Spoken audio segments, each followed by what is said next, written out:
Hello everyone, welcome to my channel. Grade 10 English Communicative Extract based important questions. Evidently the wrong animal had been hit and the beast of prey had succumbed to heart failure caused by the sudden report of the rifle accelerated by senile decay. What did Mrs. Packletide aim for and what did she hit instead? Mrs. Packletide aimed to shoot a tiger so she could boast about the achievement. However, she accidentally hit a goat that had been tied nearby as bait. Explain the expression senile decay. Senile decay refers to weakness and deterioration due to old age. In the story, the tiger is extremely old, feeble, and close to natural death. What ultimately caused the tiger's death? The tiger did not die because of Mrs. Packletide's shot. It died of heart failure triggered by the sudden sound of the rifle made worse by its extreme old age, senile decay. So, the shot frightened it to death rather than killing it. How does the incident reflect Mrs. Packletide's hunting skills? The incident reveals that Mrs. Packletide lacks true hunting skill. She missed the tiger completely, despite an easy staged setup, killed only the goat, and even that was accidental, and took credit of an achievement she never actually accomplished. Caesar, and this way have you well expounded it. Decius Brutus, I have. When you have heard what I can say, and know it now, the Senate have concluded to give this day a crown to mighty Caesar. If you shall send them word, you will not come. Their minds may change. The word it in the first line of the extract refers to California's dream and the interpretation of it. Decius has just reinterpreted California's frightening dream as something positive. The Caesar responds that Decius has well expounded it. What decision has the Senate made regarding Caesar? The Senate has decided to offer Caesar a crown that very day. Decius states this clearly to persuade Caesar to go to the capital despite his fears. What consequence may occur if the speaker does not attend? If Caesar does not go, the Senate may change its mind about giving him the crown. Decius warns that Caesar's absence might make them rethink their decision. What does the crown symbolize? The crown symbolizes superpower and kingship in Rome, ambition and political authority. Caesar's elevation above ordinary citizens, which the conspirators fear will turn into tyranny. Were these people pulling his leg? Was the whole thing a gigantic hoax? A meek, harmless man like him, and they had to drag him into the middle of the city to make a laughing stock of him? Who is the person mentioned here? The person mentioned is Patul Babu, the meek, harmless man who feels he is being ridiculed. Why does he think that he is being made a laughing stock? He thinks this because after being called to act in a film with high expectations, he receives only a monosyllabic "oh" as his dialogue, which shocks and disappoints him. He feels the role is too trivial and believes the film crew has dragged him there only to mock him or make fun of him. What does the word hoax mean?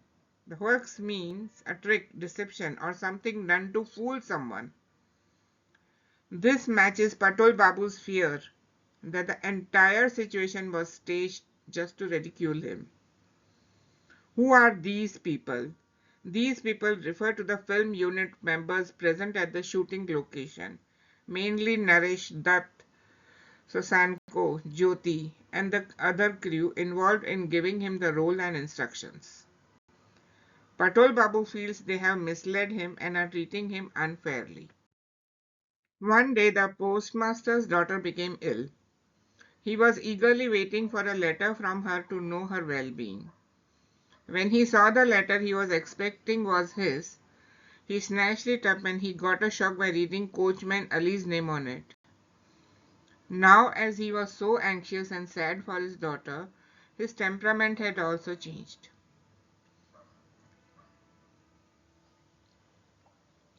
How does the illness of postmaster's daughter act as a turning point in the story?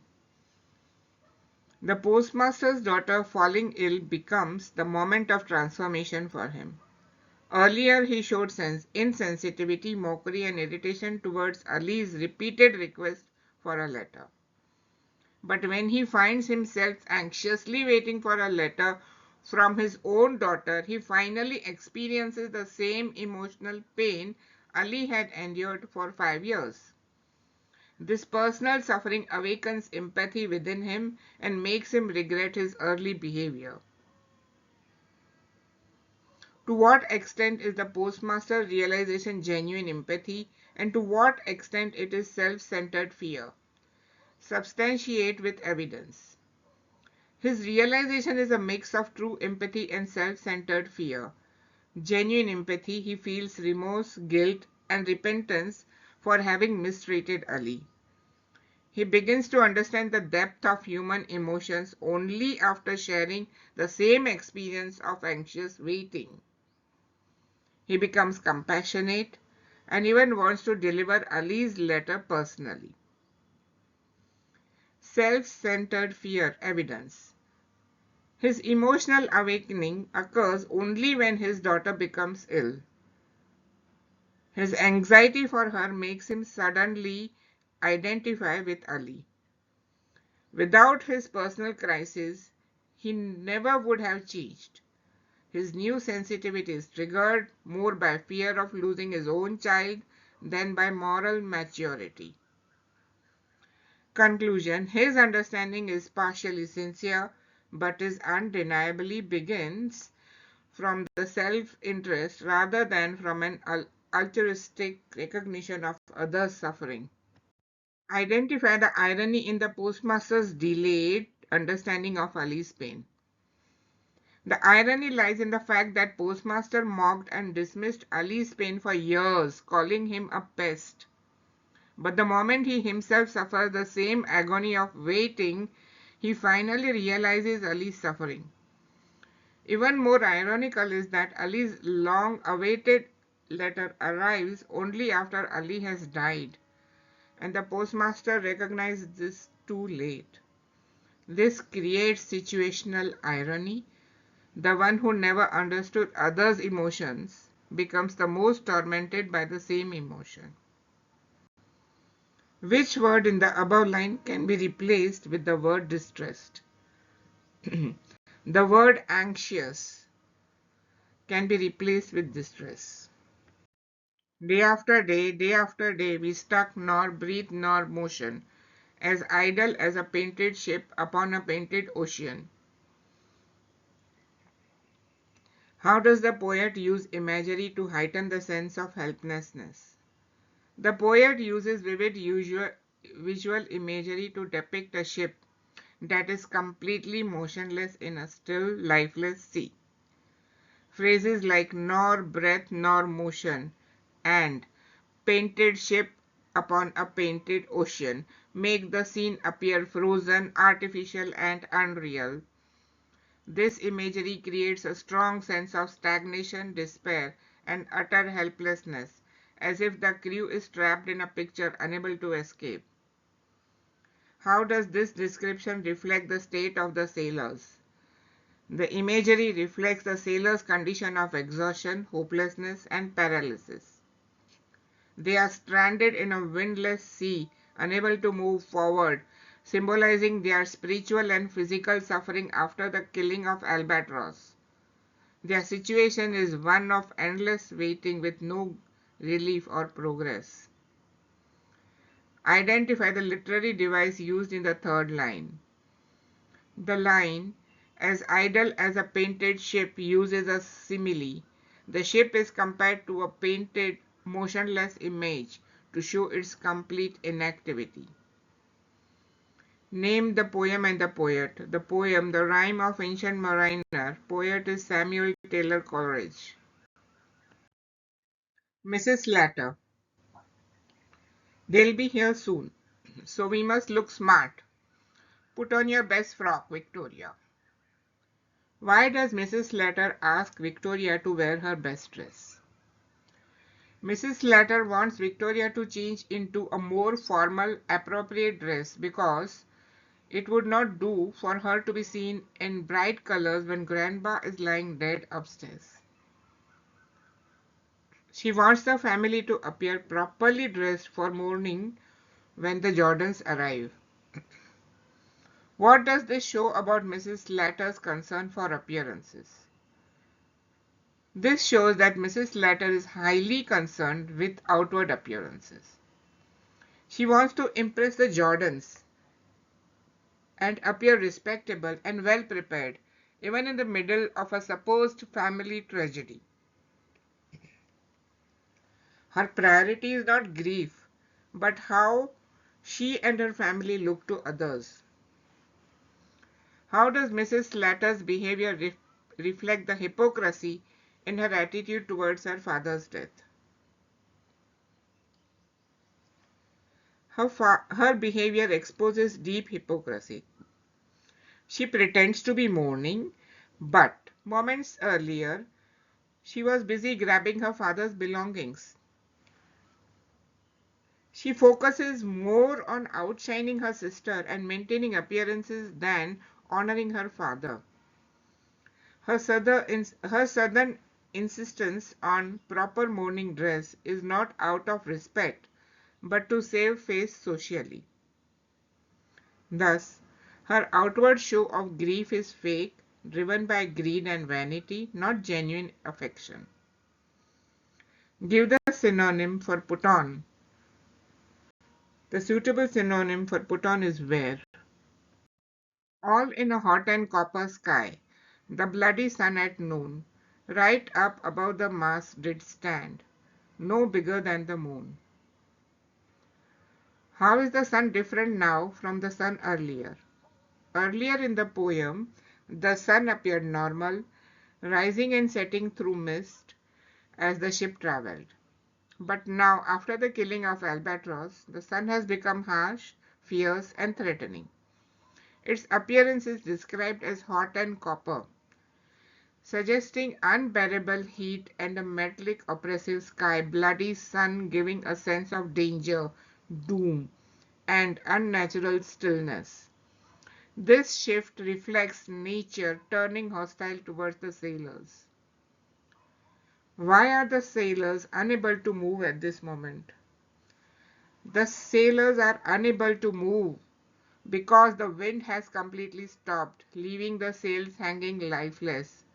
The ship is stranded in a motionless, windless sea under extreme heat. The analysis states that the wind dies down and the sea becomes extremely calm, leaving the mariner and sailors trapped and helpless. Name a poetic device used in the above lines. A prominent poetic device in these lines is simile, no bigger than the moon. Compare the sun's size to the moon. The imagery of hot and copper sky and bloody sun also shows vivid usual imagery. Caesar. And you are come in very happy time to bear my greeting to the senators and tell them that I will not come today. Calpurnia, say he is sick. Whom does Caesar greet in the first line? Caesar is greeting Decius Brutus, who has just arrived to escort him to the Senate. What message does Caesar want to send to the senators? Caesar wants Decius to tell the senators that he will not come to the Senate today. He refuses to say he cannot or dare not. He insists on the truth that he simply will not come. What makes Caesar change his mind? Caesar changes his mind after Calpurnius urges him to say he is sick and begs him not to go. But the final turning point comes when Decius reinterprets Calpurnius' dream positively, telling Caesar that the Senate plans to offer him a crown. This appeals to Caesar's ambition and pride, convincing him to go despite Calpurnius' fears. But must I confess how I liked him? How glad I was he had come like a guest inquired, to drink at my water trough, and depart peaceful, pacified, and thankless into the burning bowels of this earth. What can be inferred about the speaker's attitude towards nature? From the extract, it can be inferred that the speaker feels respect and admiration for the snake, a sense of being honored that the creature visits his water trough, a desire for a peaceful coexistence with nature, and a gentle, almost spiritual appreciation for the snake as a calm, dignified presence. Meaning of the phrase burning bubbles of this earth. The phrase refers to the hot volcanic interior of the earth linked to Sicily and Mount Etna, the snake primordial earth-born origin. The idea that it returns to the dark, secret depths of nature. How is the snake's arrival and departure symbolic? The snake's arrival and departure symbolize several things. Arrival. The snake comes like a guest, symbolizing nature's quiet, dignified presence in human life. It represents wisdom, purity, and innocence, contrary to society's fearful teachings.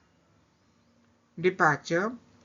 It returns into the burning bowls of the earth, symbolizes a return to nature's secret depths, the mystery and ancient power of the natural world, the way nature gives and withdraws without explanation. The poem analyzes, notes how the snake's behavior reflects a mythic godlike presence, and its withdrawal evokes awe and regret. The speaker compares the snake to a guest.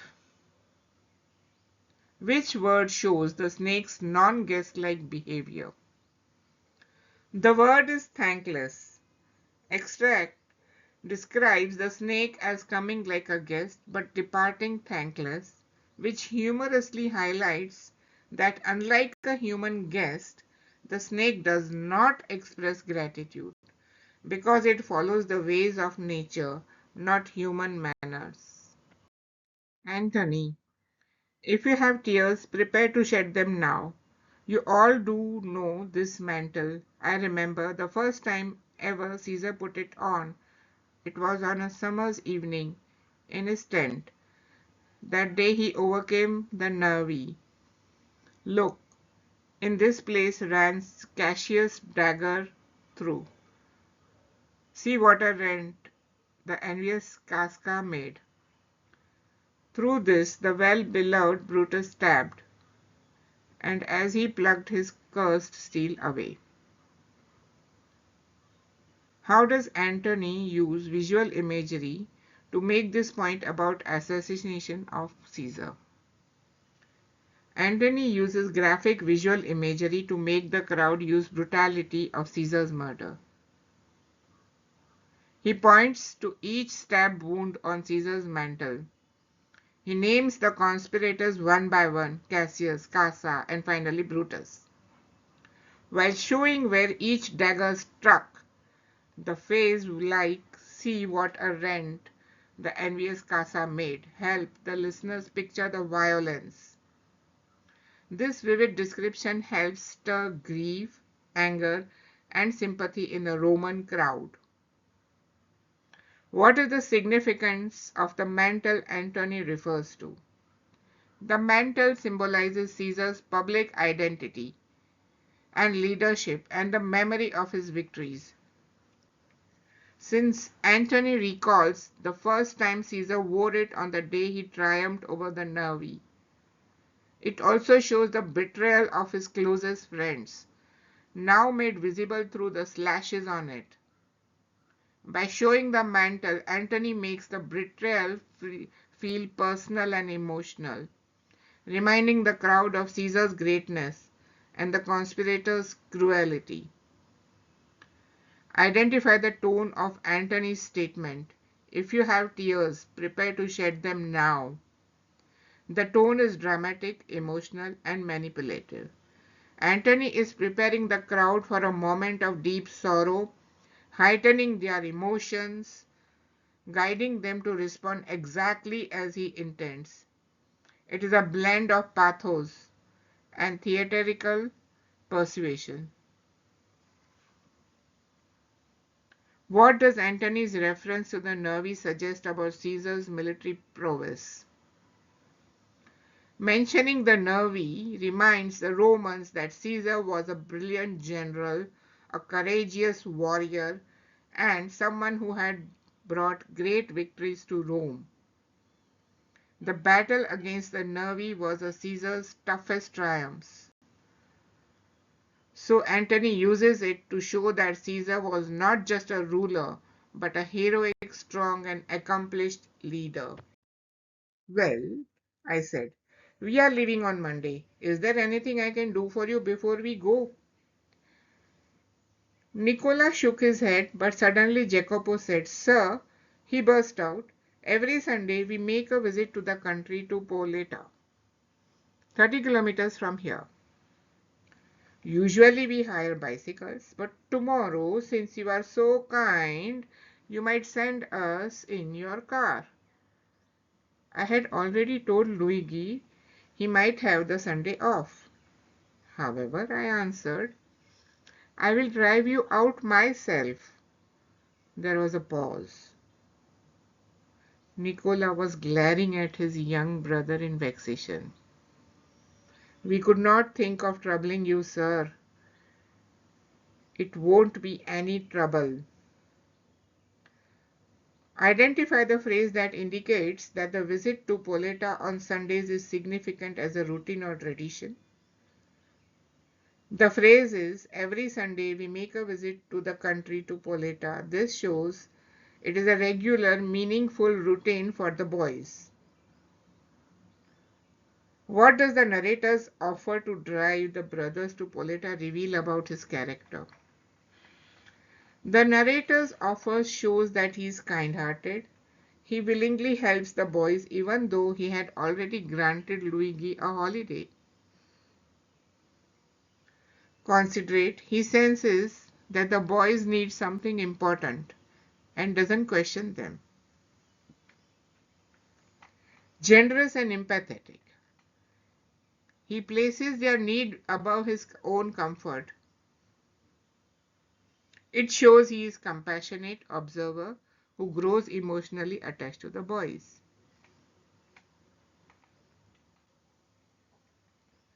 Why was there a pause after the narrator's offer? There is a pause because Nicola is upset that Jacopo revealed their private Sunday visits. He fears that narrator might discover their secret about Lucia. Nicola does not want to trouble or burden the narrator. He is torn between refusing help out of pride and accepting it because they need to reach the hospital. The pause reflects Nicola's inner conflict and embarrassment. State one reason why Jacopo might have wanted a car ride despite the choice of hired bicycles. Jacopo wanted a car ride because it would save time and energy, allowing them to reach their sister quickly. They were often exhausted from working long hours, so cycling 30 kilometers would be tiring.